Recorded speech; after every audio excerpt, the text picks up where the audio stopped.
Good morning বন্ধুরা। তো আজ ছিল আমার এক্সাম, সেই মতো আমি রেডি হয়ে বেরিয়ে পড়েছিলাম বাড়ি থেকে। তারপর আমি আর আমার বন্ধু নৌকায় চেপে পড়লাম। দেখো গঙ্গার জল কতই না বেড়েছে। তারপর গঙ্গা পেরিয়ে আমরা চলে আসি বল্লভপাড়া ঘাটে। এরপর আমাদের যেতে হবে বাস স্ট্যান্ডে। তো দেখো বাইরের পরিবেশটা কতই না সুন্দর লাগছে, জল বেড়েছে, তারপরে চারিদিকে কত হাওয়া দিচ্ছে। এরপর আমরা বাইকে করে চলে আসি বাস স্ট্যান্ডের দিকে। দেখো বাস আগে থেকেই লেগে আছে। এরপর আমার বন্ধু বাসে উঠে পড়ে, তারপর আমিও বাসে উঠে পড়ি।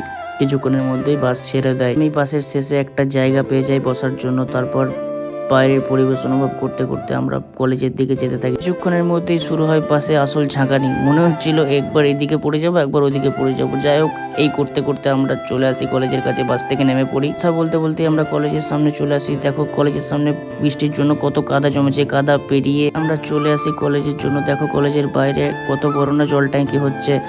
এরপর আমার বন্ধুর কাণ্ড শুরু হয়ে যায়। বন্ধুর ড্রেস পরে আসেনি বলে ড্রেসটা পরে নেয়, বলছে ভাই ভিডিও করিস না, আমাকে লজ্জা পাচ্ছিল। যাই হোক, তারপর আমরা কলেজে ঢুকে পড়ি। দেখো এটাই হচ্ছে আমাদের কলেজ। তো তোমাদের ব্লগের ফার্স্টেই বলেছিলাম আজ আমাদের এক্সাম ছিল। তো আমি আমার একটা বন্ধুর জন্য অপেক্ষা করছিলাম। সে চলে আসার পর আমরা এক্সাম দিতে ঢুকে পড়ি। আমি এক্সাম দিই, তোমরা আরও মিনি ব্লগ দেখতে থাকো। বাই।